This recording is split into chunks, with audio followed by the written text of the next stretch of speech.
Hello everyone. Today we have a story from Arthur Conan Doyle.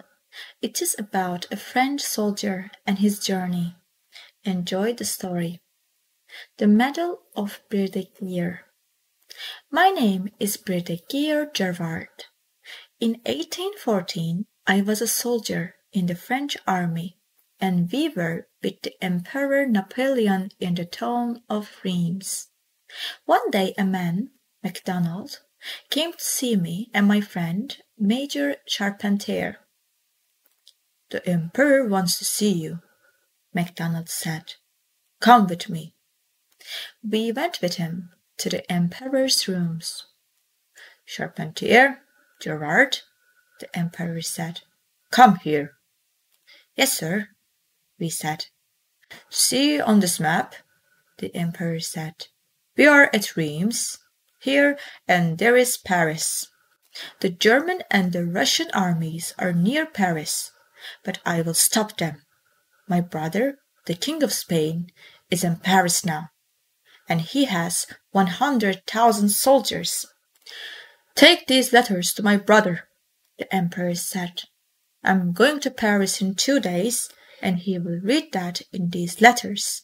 You, Charpentier, will ride your horse to Algy, then Nelly, then to Paris, and you, Gerard, will ride to Soissons and Senlis, then to Paris.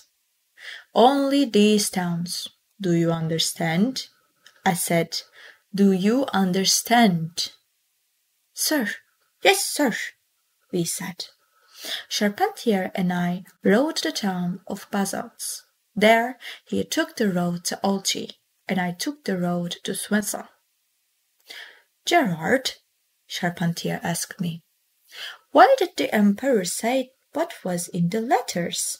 And why did he tell us to go to towns where there are Russian and German soldiers?" "He knows we are good soldiers and clever men," I said. Charpentier laughed. "We are good soldiers, my friend, but clever men? Oh, no." He laughed again. Then he rode away. I rode my horse, Violet, to Soissons, and I told about Charpentier. Why did he laugh? It was dark, and in a forest near Soissons a woman stopped me and said, "Soldier, soldier, are you going to Soissons? The Germans are there." I did not wait. I rode Violet fast to Soissons. There they were in the streets, German soldiers. I took out my sword and shouted, "The Emperor! Napoleon! Friends!" The Germans rode after me. I cut one soldier's arm with my sword. They tried to catch me, but Violet was very fast. We quickly came to a quiet road in the forest, and the Germans could not find me. I gave Violet some water. Then we rode slowly to Senlis. The night was dark and quiet. I thought of a girl, Lisette. She lived in Paris. I was happy. Then there were men shouting at me. I saw 6 German soldiers standing near some trees. One of them shot at me. One of them got on his horse and rode after me. Violet ran fast, but she was tired now, and the German soldier came very near me on his horse. He had a sword, but no gun. I rode Violet slowly. I was ready to shoot at the German soldier. Then I saw his face. He was very young, a boy of only 17 or 18.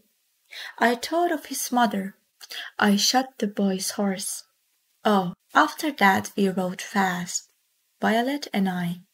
Then I saw hundreds of French soldiers on the road, and I was very happy. I stopped and talked to one of them, my old friend Bouet. "I'm going to Paris, Bouet," I said. "I have a very important letter from the Emperor to his brother." "But why are you here? The Russians and Germans are here," said Bouet. "I talked to the Emperor, and he said, 'Go to Senlis,'" I said. "Come with me, my friend," said Bouvet. "We are going to Senlis with some Polish soldiers. They don't like the Russians." We arrived at Senlis in the morning. The Russian soldiers were all in a big house in the town. There were German soldiers in the forest near Senlis. The Polish soldiers shouted, took out their swords, and ran into the house. Bouvet ran with them. Then I went into the house, my sword and my gun in my hands. I was a soldier of France. I wanted to be with Bouvet and the Polish soldiers, but I had the Emperor's letter, and I was wrong not to go to Paris. "Good, now we have Senlis," said Bouvet. "I want a drink. Where is the wine?" "Let's look for it. Come on," I said. We went to a big room under the house and found some wine. We started to drink. The wine was very good. Then there were shouts in the house, gunshot, and feet ran. It was the German soldiers from the forest. Bouvet ran back up to the house. I told of the Emperor's letter, and I stayed in the room. I wanted to get to Paris. What can I do? I thought. There are 200 or 300 German soldiers in the house. There are no windows in this room. Where can I go? Then I saw a small door. I opened it and went into a small dark room. I looked for a long time, and then I saw a face, a man's face, a Russian soldier's face. He shouted. I shouted. Then I took out my sword and said, "Come here, slowly." "Who are you? Come on, who are you?" I said. "I'm Count Batkain," he said, "a soldier of the Emperor Alexander of Russia." "Why are you here, under the house?" I said. "I came down here for some wine this morning. I drank some wine, then you French came, and I stayed here," he said. "Count Batkain, this is all very difficult and dangerous," I said.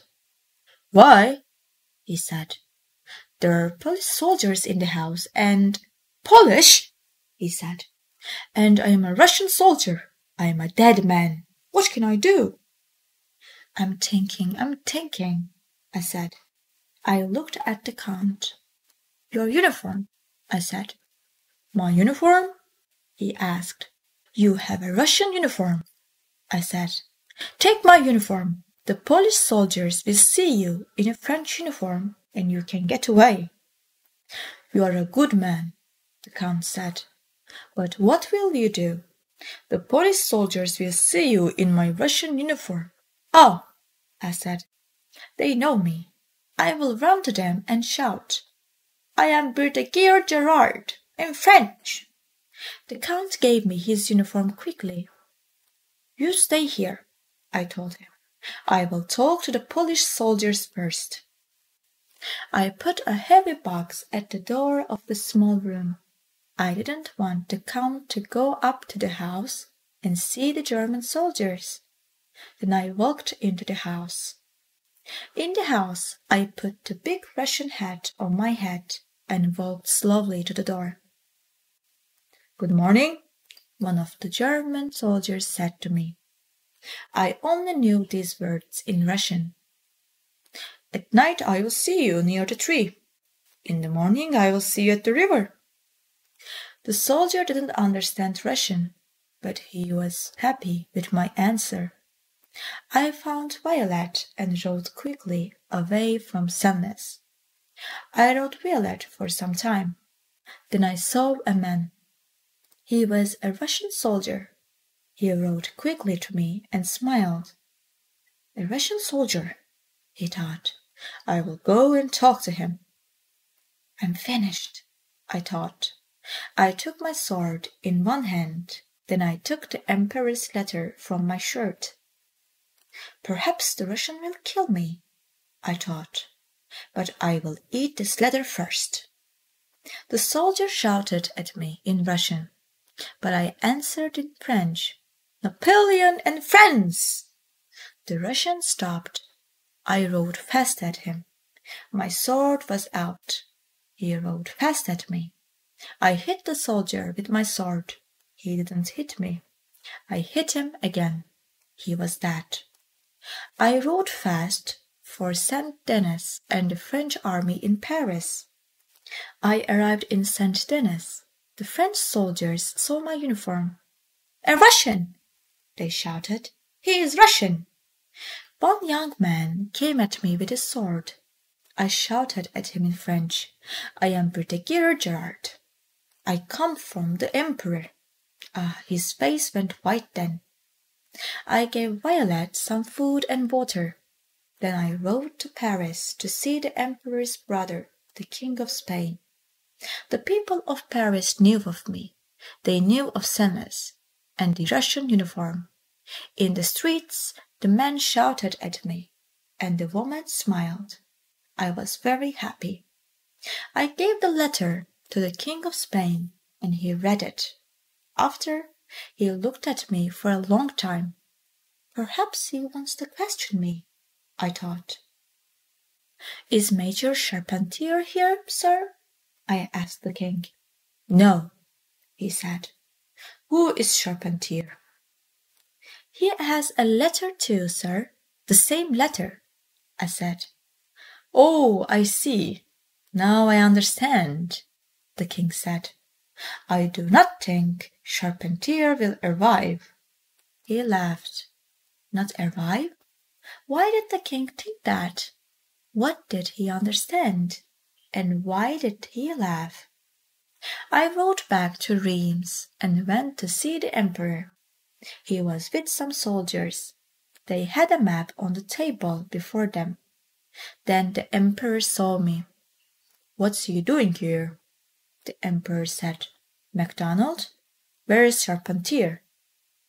"With the Russians, sir," said MacDonald. "They have his letter." "Good," the emperor said. "Charpentier is a clever man, and I will give him a medal. But you, Gerard, no medal for you."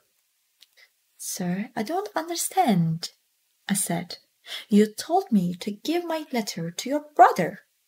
"Oh," the emperor said, "I wanted the Russians or the Germans to catch you. I wanted them to have the letter. Read it." "I will be with you in Paris in 2 days with my army. We are going to Soissons, then Senlis." "I want the Russian and German armies to go to Soissons and Senlis," the emperor said. "Then we will go to Ouchy and Neuilly, and from there to Paris. It will be easy for us to get to Paris. Do you understand, man?" "I understand now," I said. "Now? Now? MacDonald, where did you find this man?" the emperor shouted. I stood with my head up. "Sir," I said to the emperor, "you told me to take this letter to Paris. It was very dangerous. I did it for you. I did it for France." Then I told the emperor of the Germans at Soissons, the young German soldier in the forest, Count Boutgain, and his uniform, and the Russian soldier on his horse. "They didn't catch you?" the emperor asked. "That's good. Yes, that's good." Then he laughed and said, "MacDonald, give me a medal for Gerard. He is not a clever man, but he is a very good soldier." The end.